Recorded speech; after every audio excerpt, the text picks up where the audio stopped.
বাংলাদেশের ইতিহাসে এমন কিছু অধ্যায় আছে যেগুলো সময়ের সঙ্গে সঙ্গে আড়ালে চলে গেছে। দক্ষিণ তালপট্টি দ্বীপকে ঘিরে বাংলাদেশ ভারত বিরোধ এবং সেই ঘটনার মাত্র ১৭ দিনের মাথায় রাষ্ট্রপতি জিয়াউর রহমানের হত্যাকাণ্ড তেমনই একটি আলোচিত ঘটনা। সম্প্রতি দৈনিক যুগান্তরে আশরাফ আলদিনের এক উপসম্পাদকীয়তে এ বিষয়টি উঠে আসে।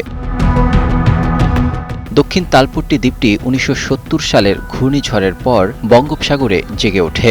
বাংলাদেশের সাতক্ষীরা জেলার উপকূলের কাছে অবস্থিত এই দ্বীপকে ভারত নিউমোর আইল্যান্ড নামে দাবি করে, আর বাংলাদেশ একে নিজস্ব ভূখণ্ড হিসেবে ঘোষণা করে। দ্বীপটির অবস্থান শুধু ভৌগোলিক নয়, কৌশলগতভাবেও গুরুত্বপূর্ণ ছিল। ধারণা করা হতো এর আশেপাশে তেল ও গ্যাসের সম্ভাব্য মজুদ রয়েছে, ফলে এটি দুই দেশের মধ্যে দীর্ঘ কূটনৈতিক বিরোধের কেন্দ্রে পরিণত হয়।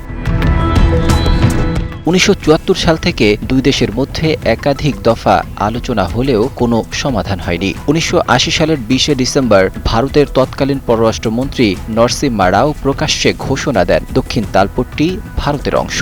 বাংলা কিউআর যেখানে নগদ পেমেন্ট সেখানে।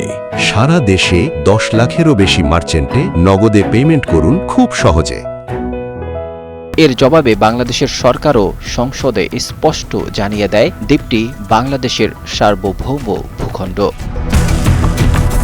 পরিস্থিতি আরও উত্তপ্ত হয়ে ওঠে ১৯৮১ সালের ১১ মে। সে সময় ভারতীয় একটি জরিপ জাহাজ ও আধা সামরিক সদস্যরা দ্বীপে গিয়ে উপস্থিত হয় এবং সেখানে ভারতীয় পতাকা উত্তোলনের উদ্যোগ নেয়। বাংলাদেশের পক্ষ থেকে এটিকে সার্বভৌমত্বের উপর সরাসরি হুমকি হিসেবে দেখা হয়। এর মাত্র ২ দিন পর ১৩ মে রাষ্ট্রপতি জিয়াউর রহমানের নির্দেশে তৎকালীন নৌবাহিনীর প্রধান রিয়ার অ্যাডমিরাল এম এ খানের নেতৃত্বে যুদ্ধজাহাজ বিএনএস ওমর ফারুক দক্ষিণ তালপট্টির দিকে অগ্রসর হয়। বিভিন্ন বর্ণনায় দাবি করা হয় বাংলাদেশি নৌ কমান্ডারদের উপস্থিতির পর ভারতীয় বাহিনী সরে যায় এবং দ্বীপে বাংলাদেশের নিয়ন্ত্রণ পুনঃপ্রতিষ্ঠিত হয়। এই ঘটনাকে অনেকেই বাংলাদেশের সামুদ্রিক সার্বভৌমত্ব রক্ষার একটি গুরুত্বপূর্ণ অধ্যায় হিসেবে উল্লেখ করেন।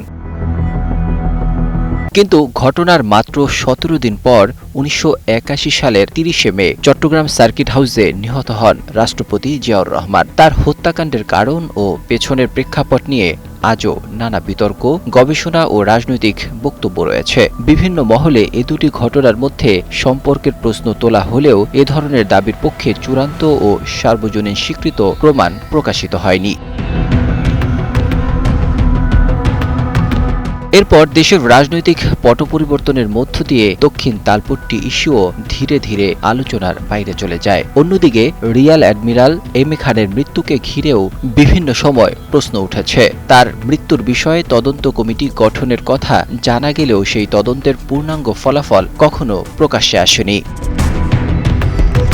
পরবর্তীতে সমুদ্রসীমা নির্ধারণ সংক্রান্ত আন্তর্জাতিক আইন প্রক্রিয়ার মধ্যেও দক্ষিণ তালপট্টি আলোচনায় আসে। তবে এরই মধ্যে প্রাকৃতিক পরিবর্তনের কারণে দ্বীপটি ধীরে ধীরে সমুদ্রের পানির নিচে তলিয়ে যায়। ২০১০ সালে প্রকাশিত আন্তর্জাতিক বিভিন্ন বৈজ্ঞানিক প্রতিবেদনে স্যাটেলাইট চিত্রের ভিত্তিতে জানানো হয় দক্ষিণ তালপট্টি বা নিউমোর দ্বীপটি আর দৃশ্যমান নেই। আজ দক্ষিণ তালপট্টি আর মানচিত্রে নেই, কিন্তু এটি বাংলাদেশের কূটনীতি, সামুদ্রিক সীমা এবং জাতীয় সার্বভৌমত্বের ইতিহাসে একটি গুরুত্বপূর্ণ অধ্যায় হয়ে রয়ে গেছে। একই সঙ্গে রাষ্ট্রপতি জিয়াউর রহমানের হত্যাকাণ্ড এখনও বাংলাদেশের রাজনৈতিক ইতিহাসের অন্যতম আলোচিত ঘটনা। দুটি ঘটনা সময়ের হিসাবে খুব কাছাকাছি ঘটলেও তাদের পারস্পরিক সম্পর্ক নিয়ে এখনও ইতিহাসবিদ, গবেষক ও রাজনৈতিক বিশ্লেষকদের মধ্যে বিভিন্ন মত বিদ্যমান। Desk report, ২১ television.